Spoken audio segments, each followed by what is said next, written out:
اب اس میں بڑی تفصیل ہے، وہ اپنے 2 بچے بھی لے گئے. جب وہ کوفے پہنچے نا تو کوفے پر جناب نعمان بن بشیر کی حکومت تھی، آپ گورنر تھے اور اہل بیت سے بڑی عقیدت رکھنے والے، نرم رویہ. عبید اللہ ابن زیاد کوفے کا گورنر نہیں تھا، یہ کسی اور علاقے کا تھا. جب آپ وہاں پہنچے تو نعمان بن بشیر نے دیکھا کہ حضرت مسلم بن عقیل آئے ہیں تو لوگ دوڑے ان کی بیعت کرنے، بھاگے. اتنے لوگ جمع ہوئے کہ ایک دن میں 17,000 آدمی نے بیعت کر لی. کتنے بندے جی؟ 17,000 آدمی ایک دن آیا. اب وہ جو امام مسلم بن عقیل کے وہاں نعرے لگانے والے تھے کہنے لگے حضور یہ پہلے دن کی کارکردگی ہے، 2-4 دن میں دیکھیے کیا ہوتا ہے. 2-4 دن میں کیا ہوا؟ 40,000 آدمی نے بیعت کر لی. اب وہ 40,000 بندہ تیار ہو گیا. ادھر سے جو یزید کے وفادار تھے انہوں نے خط لکھا یزید کو کہ تو نے بڑا نرم آدمی گورنر بنایا ہے اور 40,000 بندہ چلا گیا حسین کی طرف. اگر ایک دن مسلم بن عقیل اور رہے تو جو تمہارا گورنر بیٹھے ہیں نا جناب نعمان بن بشیر، ان کو گورنر ہاؤس سے نکال کے مسلم بن عقیل قبضہ کر لیں گے. تو چپ کر کے بیٹھا ہے. یزید بڑا تیز تھا، اس نے ایک آدمی گھوڑے پہ دوڑایا. عبید اللہ ابن زیاد ایک اور علاقے کا گورنر تھا پر بڑا ظالم سا بدماش تھا، بڑا سخت گیر آدمی تھا. اس کو کہا کہ تو پہلے ایک صوبے کا گورنر ہے، جا تجھے دوسرا صوبہ بھی دیا. اس طرح کار فوری طور پہ کوفے پہنچ اور جا کے مسلم بن عقیل کو گرفتار کر، جو آدمی ان کا ساتھ پھر بھی دے اسے قتل کر دے. اس نے کیا کیا؟ وہ آدھی رات کو آیا، منہ چھپایا، جبہ پہنا، لوگ سمجھے امام حسین آ گئے.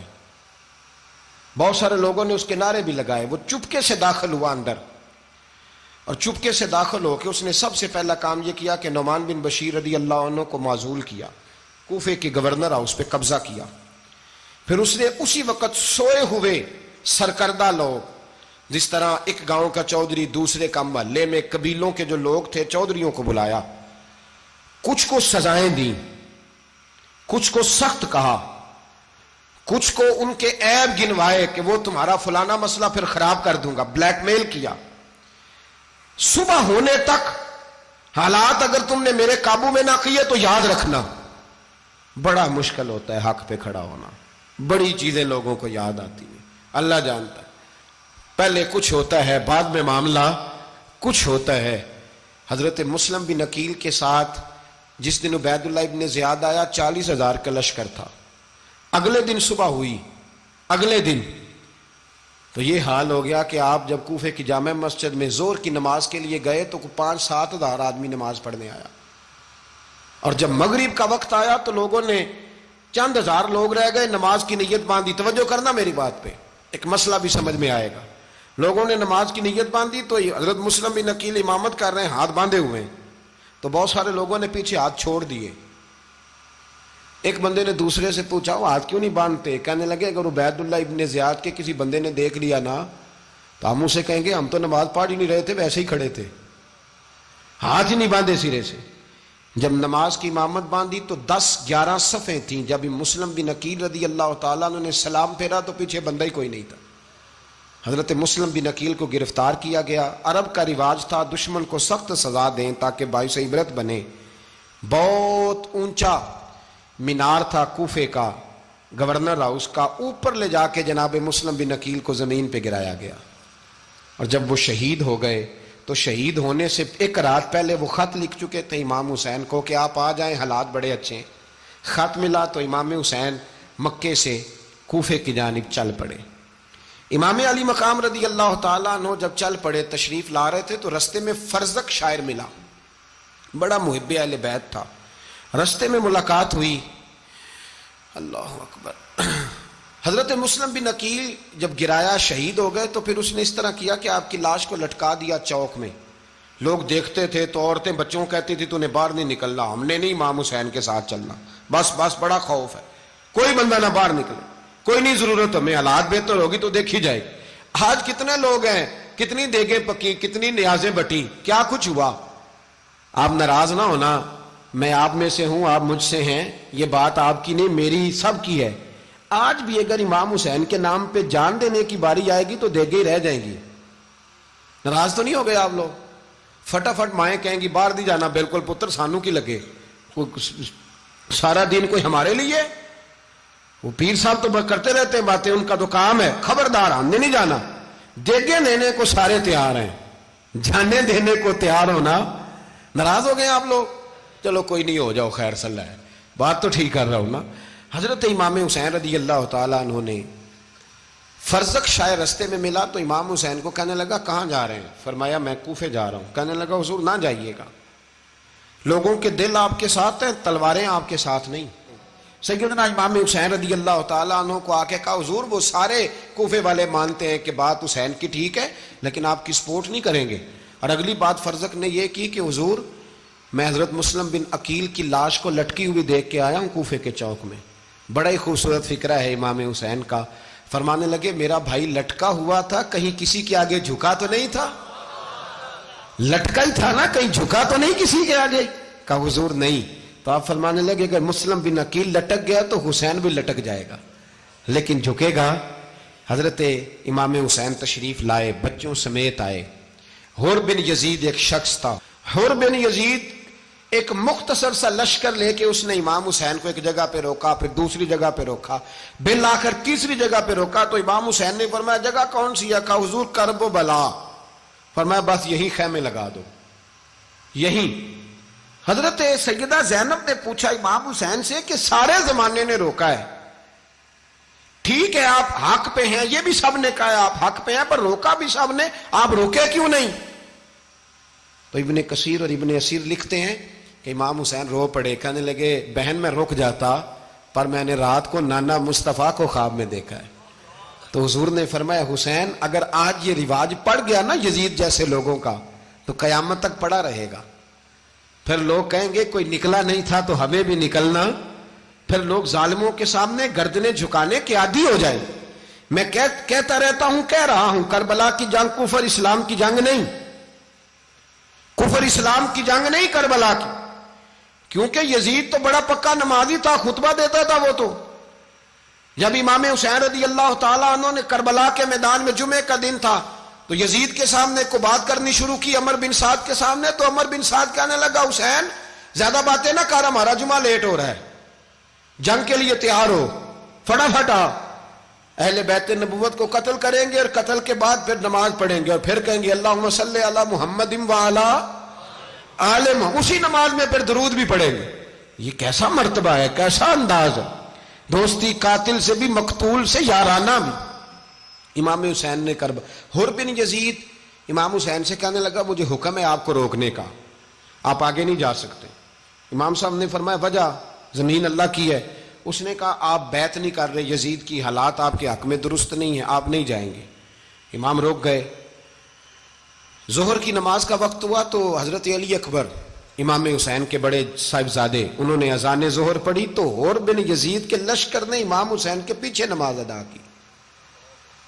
کہا بھئی تم مقابلے میں آئے ہو، نماز پیچھے پڑھتے ہو؟ کہا حضور مقابلہ تو تلواروں سے کر رہے ہیں پر ہمارا دل تو مانتا ہے نا کہ مصطفیٰ کا نواسہ بڑی شان والا ہے۔ حر بن یزید نے 3 نمازیں لشکر سمیت امام حسین کے پیچھے پڑھی ہیں، 3 نمازیں، ظہر اثر اور مغرب۔ پھر امام حسین کے سامنے شرائط پیش کی کہ آپ کو یہاں گھیر لیا گیا ہے، یہاں آپ بیعت کریں گے، یہاں جنگ کریں گے، 2 ہی باتیں۔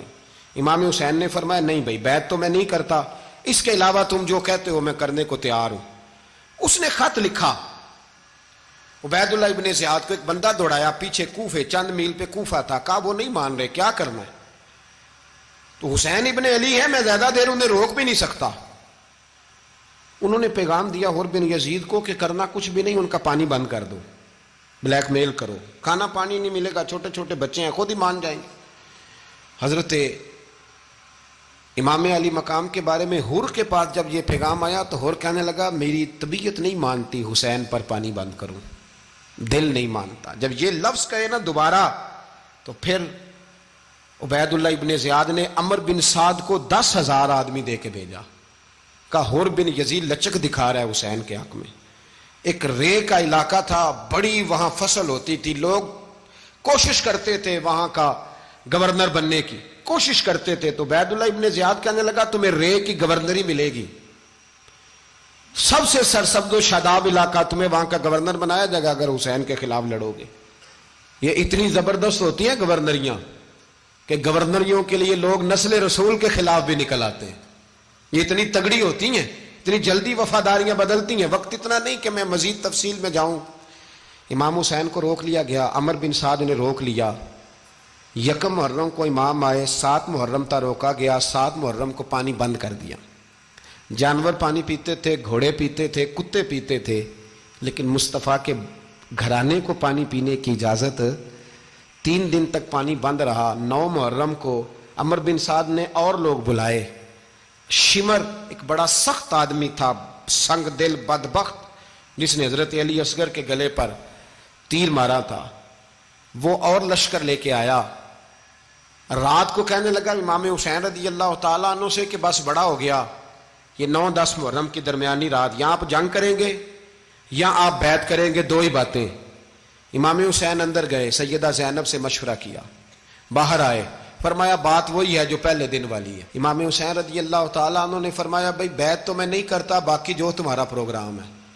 شمر اور ابن سعد کہنے لگے پھر جنگ کے لیے تیار ہو جائیں۔ کیا انداز ہے امام حسین کا، فرمانے لگے کل جنگ کروں گا، مجھے پتا تو ہے جنگ کا نتیجہ کیا نکلنا ہے، 1 رات مجھے دے دو تاکہ میں کھل کے اپنے رب کی عبادت تو کر لوں۔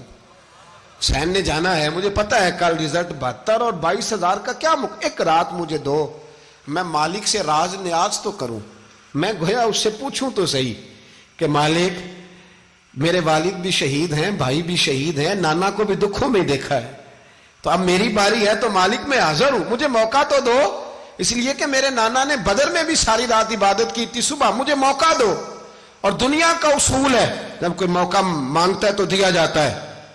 یہ دونوں کہنے لگے کوئی موقع نہیں۔ حر بن یزید پیچھے سے بولا، کہنے لگا نہیں، بدتمیزی نہ کرو، حسین کو موقع دو، تمہیں دینا پڑے گا۔ موقع دیا۔ حر بن یزید نے پھر منت کی، کہا حضور آپ مہربانی کریں مان جائیں۔ فرمایا ماننے والا کھاتا کوئی نہیں، یہ بڑا مشکل کام ہے بھائی، ضمیر کا سودا اب تو عام ہو گیا، بازار لگتے ہیں، ریٹ لگتے ہیں، اپنی اپنی چاہتوں پہ لوگوں نے اپنے اپنے انداز سجائے ہوئے۔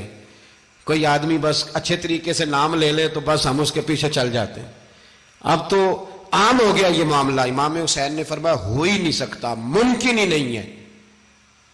ساری رات عبادت میں گزری، ریاضت میں گزری، تہجد کا وقت ہوا تو گھر والوں کو بلایا، فرمایا دیکھنا تمہاری سی کی آواز نہ باہر آئے، خبردار سی کی آواز نہ آئے۔ اور امام زین العابدین سے فرمایا تو بیمار ہے، تو جہاد نہیں کرے گا، لیکن خیال رکھنا پیچھے۔ اور بڑی قیمتی بات بتا رہا ہوں، ہماری بیویاں کسی کے گھر میت ہو جائے تو 4 دن بخار نہیں اترتا۔ امام علی مقام نے سیدہ زینب سے فرمایا تو بڑی ہے، میری بہن ہے، پیچھے سارے بچے ہیں، جوان ہیں، ان کے حوصلے تیری ذمہ داری ہیں۔ صبح جنگ کا طبل بجنے لگا، فجر کی نماز پڑھی، سورج چڑھا، 10 محرم کا دن، جمعے کا وقت، جناب سیدنا امام حسین رضی اللہ تعالیٰ عنہ نے ریت پر سجدے کیے، لمبے سجدے، لمبی نماز۔ سورۃ الشمس کی آیات دوسری رکعت میں پڑھی تو سارا کربلا گونجنے لگا۔ کیا انداز تکلم تھا امام علی مقام کا۔ نماز مکمل ہوئی تو حر بن یزید، عمر بن سعد اور شیمر سے کہنے لگے واقعی حسین سے لڑو گے؟ پتہ نہیں کون ہے۔ قل لا اسألکم علیہ اجرا، تم نے نہیں پڑھا، الا المودۃ فی القربى، تمہاری آنکھیں بند ہیں، الحسن والحسین سید الشباب اہل جنہ، تمہیں نہیں پتا؟ کہنے لگا چپ کر، حکومت نظر آ رہی ہے۔ اور بن یزید کہنے لگے پھر میرا بھی فیصلہ سنو، مجھے حکومت نہیں چاہیے، مجھے جنت چاہیے، حکومت نہیں چاہیے۔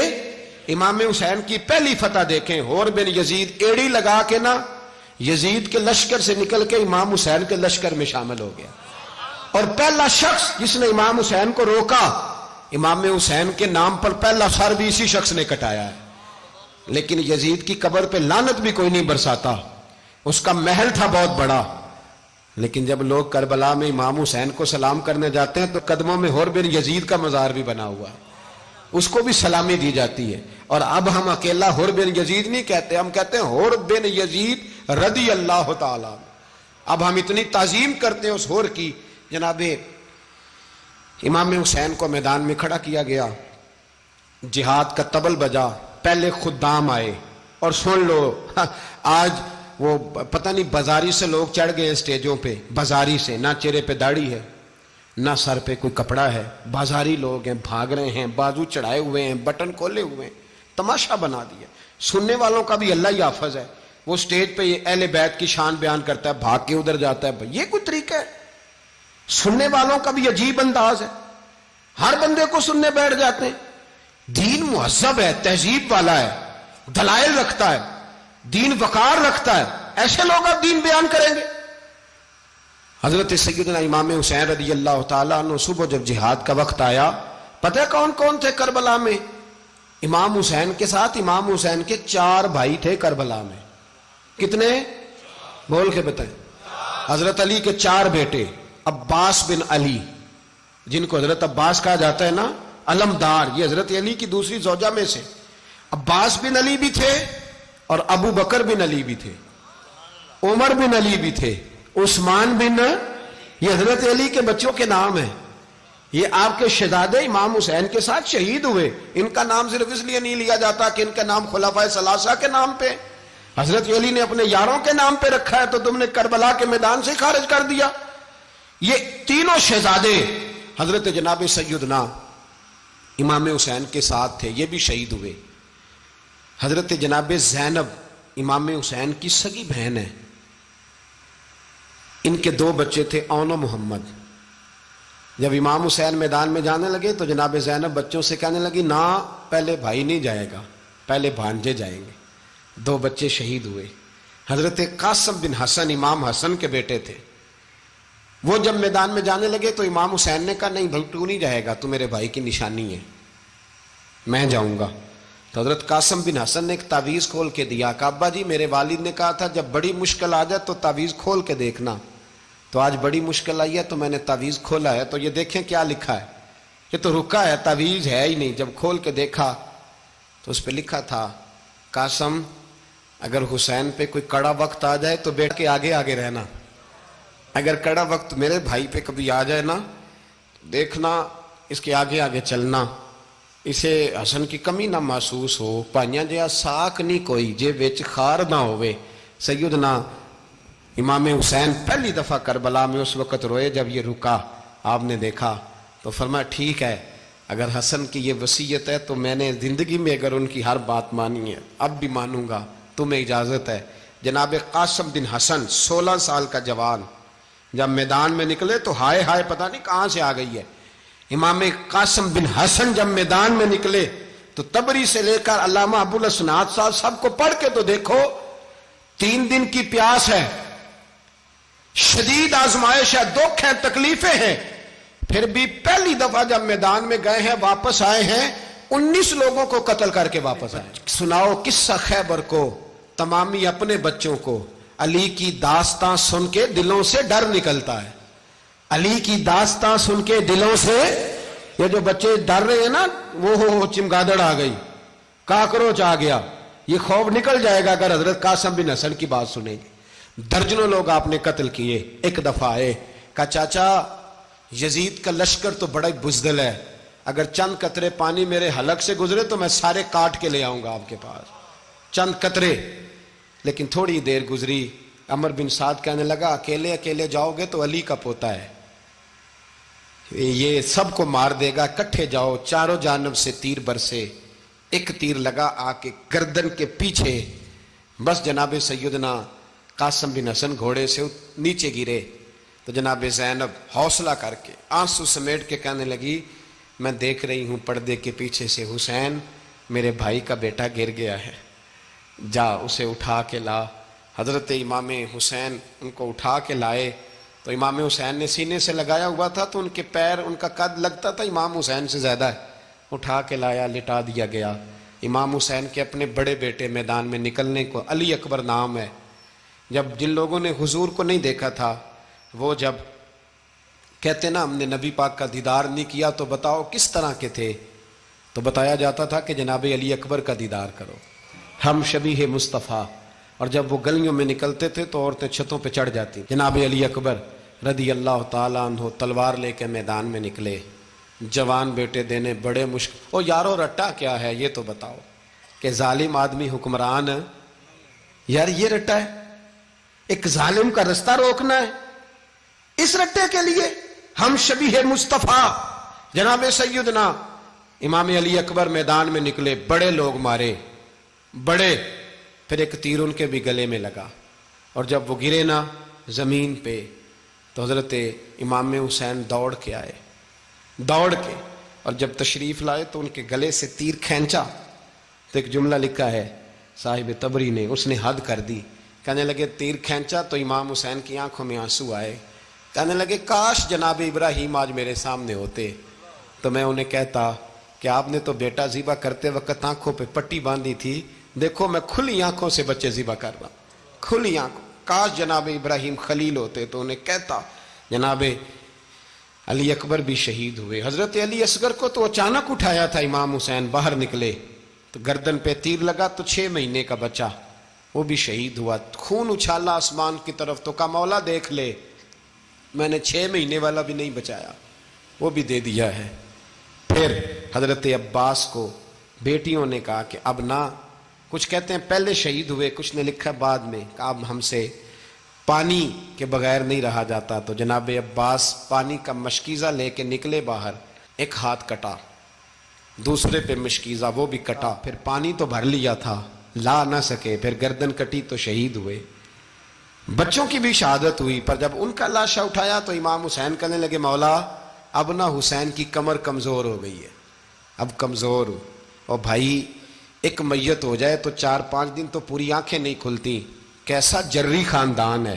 تھوڑی دیر گزری تو امام علی مقام نے پٹکا باندھا، سر پہ دستار باندھی، مولا علی کی تلوار پکڑی، نبی پاک کا امامہ باندھا اور گھوڑے پہ سوار ہوئے تو کہنے لگے زینب گھر تیرے حوالے اور میں اللہ کے حوالے، گھر تیرے حوالے اور میں، اور پھر امام حسین نکلے، امام علی مقام نکلے۔ راوی کہتے ہیں کہ یہ جلوہ پہلے بھی بڑے سونے تھے، پر آج جو رنگ دیکھا وہ کبھی نہیں دیکھا، کیا انداز تھا، جدھر جاتے نعرہ لگاتے تو حد ہو جاتے۔ اتنے لوگ امام حسین نے کاٹے، اتنے کاٹے، پھر واپس پلٹ کے آئے اور کہنے لگے زینب ذرا پردے کے پیچھے سے دیکھ تو صحیح میری بہن، ان بزدلوں کو جرت ہی نہیں ہو رہی حسین کے مقابلے میں آنے، ایک دوسرے کو دھکا دیتے، تو جا تو جا، پھر اکٹھے وار ہوئے۔ یہ کون ہے کٹا ہوا، لباس ہے پھٹا ہوا، یہ بال یقین حسین ہے، نبی کا نور عین ہے۔ پھر چاروں جانب سے تیر برسے تو امام علی مقام چونکہ نماز کا وقت ہو گیا تھا، اترے گھوڑے سے، خون بہ رہا تھا، گرم ترین ریت سے تیمم کیا، سر سجدے میں رکھا، اور جب شمر آپ کی گردن کاٹنے لگا تو کہنے لگے ٹھہر جا ذرا رب سے ایک بات کر لینے دے، اور پھر بولے امام حسین، کہنے لگے مالک تو اب بتا کہ حسین سے راضی ہے کہ ناراض ہے، تو بتا۔ تو پھر ایک آواز آئی، یا ایتھا النفس مطمئنہ ارجعی الی ربک راضیۃ مرضیہ، فرمایا نفس سے اٹھا جا، تو اللہ سے راضی ہے، اللہ تجھ سے راضی۔ امام حسین وہاں شہید ہو گئے۔ اب یہ قافلہ امام حسین کا سر کاٹ، ذرا دیکھنا غور کرنا، سر کاٹ کے نیزے پہ رکھا ہے، جسم کربلا میں پڑا ہے، عورتوں کو گھوڑوں پہ بٹھا کے لے جایا گیا یزید کے دربار میں۔ یزید پہلے عبید اللہ ابن زیاد نے بدتمیزی کی، پھر یزید نے کی۔ سعودی عرب کا ایک مولوی بول رہا تھا، سعودی عرب کا، ان سے بھی بڑا عشق ہے، جس نے تقریر سننی ہو میرے پاس ہے۔ ہمیں لوگ مشورے دیتے ہیں کہ جو یزید کو اچھا کہے اور حسین کو باغی کہے اس کو ہم امام مان لیں، اس بے شرم بے حیا کو جو نبی پاک کے گھرانے کے بارے میں بکے اسے امام۔ سعودی عرب میں مسجد نبی میں درس دینے والا جس نے تقریر سننی ہو میرے پاس ہے، وہ کہتا ہے یزید تو بڑا اچھا آدمی تھا، اس نے تو بڑی خدمت کی، تو میں نے اسے کہا رشتہ داری کر لیا یزید کے ساتھ، قریب ہو جا۔ شرم نہیں آتی؟ آج بھی نبی پاک کا دل دکھاتے ہو، حیا نہیں آتی، خیال نہیں آتا؟ اور لوگ گھر میں بیٹھ کے باتیں کرتے ہیں، کہتے ہیں جی جو بیت اللہ میں ہو وہ بھی برا ہو سکتا ہے۔ بیت اللہ میں تو 360 بت بھی تھے، وہ اچھے تھے۔ مدینے میں تو 360 منافق بھی رہے، پوری سورہ منافقون نازل ہوئی، وہ اچھے تھے۔ عجیب تماشا بنا دیا لوگوں نے مذہب کا۔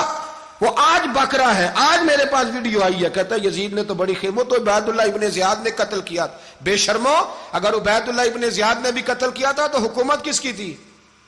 بولیں، بول کے بتائیں۔ تو پھر یزید نے عبید اللہ ابن زیاد کو سزا کیوں نہیں دی، بلکہ ایک جگہ 2 گورنریاں دی اس کو، یہ حال کیا؟ بلکہ سنو جو حدیث پاک میں آتا ہے وہ یہ ہے کہ یزید چھڑیاں مار رہا تھا، چھڑیاں، امام حسین کے لبوں پہ تو نعمان بن بشیر صحابی تھے، بول پڑے، کہنے لگے او یزید بدبخت، ہاتھ پیچھے اٹھا، مجھے اللہ کی عزت کی قسم میں نے سینکڑوں بار نبی پاک کو ان ہونٹوں کو چومتے دیکھا ہے۔ حضرت جناب زینب عورتوں کے مجمع میں پیچھے ہو کے بیٹھی ہیں، یزید کے پاس جب پہنچا لشکر تو یزید کہنے لگا دیکھو اللہ نے مجھے عزت دی اور میرے مخالفوں کا کیا حال ہوا، تو بی بی زینب بول پڑی، اتنے صدمے سہے پر آواز توانا ہے، جاندار ہے۔ حضرت سیدہ زینب نے جب سنا نا کہ یہ کہہ رہا ہے کہ مجھے اللہ نے عزت دی، تو جناب زینب بولی، نعمان بن بشیر کہتے ہیں بی بی بولی، اتنے صدمے ہیں پر جناب زینب بولی اللہ اکبر، اس انداز میں بولی کہ پہلے قرآن مجید کی آیت پڑھی، کہنے لگی وَتُعِزُّ مَن تَشَاءُ وَتُذِلُّ مَن تَشَاءُ بِيَدِكَ الْخَيْرُ إِنَّكَ عَلَىٰ كُلِّ شَيْءٍ قَدِيرٌ۔ اور پھر کہنے لگی یزید تو بکتا ہے، کہتا ہے کہ تو عزت والا ہو گیا، یہ تیری حکومت ہے، 4 دن گزرنے دے، تجھ پہ کوئی لعنت بھی نہیں برسائے گا، اور میرے بھائی کا قیامت تک ممبروں میں اور خطبوں میں ذکر ہوا کرے گا، وقت گزرنے دے۔ جب جناب بی بی زینب بول رہی تھی تو حضور کے ایک نابینا صحابی پاس بیٹھے تھے، جناب نعمان بن بشیر کا ہاتھ ہلایا، ہلا کے کہنے لگے کیا علی آ گئے؟ تو علی کی آواز لگتی ہے، جبریل امی بول رہے ہوں جیسے، حکمت کے گوہر رول رہے ہوں جیسے، دربار دمشق میں بی بی زینب کا خطاب، منبر پہ علی بول رہے ہوں جیسے۔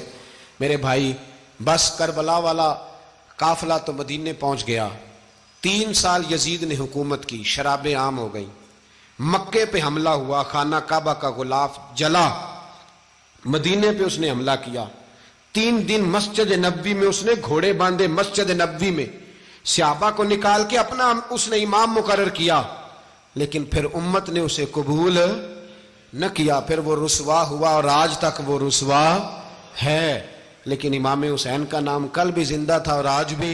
اعوذ باللہ من الشیطان الرجیم، بسم اللہ الرحمن الرحیم، قل لا اسألکم علیہ اجرا الا المودۃ فی القربى، صدق اللہ العظیم وصدق رسولہ النبی الکریم، ان اللہ وملائکتہ یصلون علی النبی یا ایہا الذین آمنوا صلوا علیہ وسلموا تسلیما، اللہم صل علی سیدنا و مولانا محمد معدن الجود والکرم وآلہ وصحبہ وبارک وسلم۔ تمام تعریفیں اللہ تعالیٰ جل مجدہ الکریم کے لیے، ہر قسم کے درود و سلام نبی رحمت سید عالم صلی اللہ علیہ وسلم کی ذات والا صفات کے لیے حمد و صلات کے بعد، واقعات کرب و بلا کے پس منظر میں کچھ باتیں، کربلا سے حاصل ہونے والے اسباق کے کچھ پہلو، عنوان گفتگو رہیں گے اہل بیت کا پیار فرائض دین میں سے ہے، صحابہ کی محبت فرائض دین میں سے ہے، جس طرح نماز پڑھنا فرض ہے، روزہ رکھنا فرض ہے، حج کرنا فرض ہے، زکوٰۃ دینا فرض ہے، استطاعت ہو تو حج کرنا فرض ہے، اسی طرح ابو بکر صدیق سے پیار کرنا بھی فرض ہے، جناب عمر سے محبت کرنا بھی فرض ہے، حضرت عثمان کی عقیدت بھی فرض ہے، اور نبی پاک نے فرمایا علی سے پیار کرنے والا مومن ہے، اور فرمایا بغض علی نفاق، اس کے سینے میں علی کا بغض ہو وہ منافق ہے، وہ منافق ہے، جس کو نبی پاک منافق کہے منافق ہے کہ نہیں؟ ذکر علی عبادہ، النظر الی وجہ علی عبادہ، فرمایا علی کا چہرہ دیکھنا بھی عبادت ہے اور ان کا ذکر کرتے رہنا بھی عبادت ہے۔ اسلام صرف اخلاقیات کا مذہب نہیں،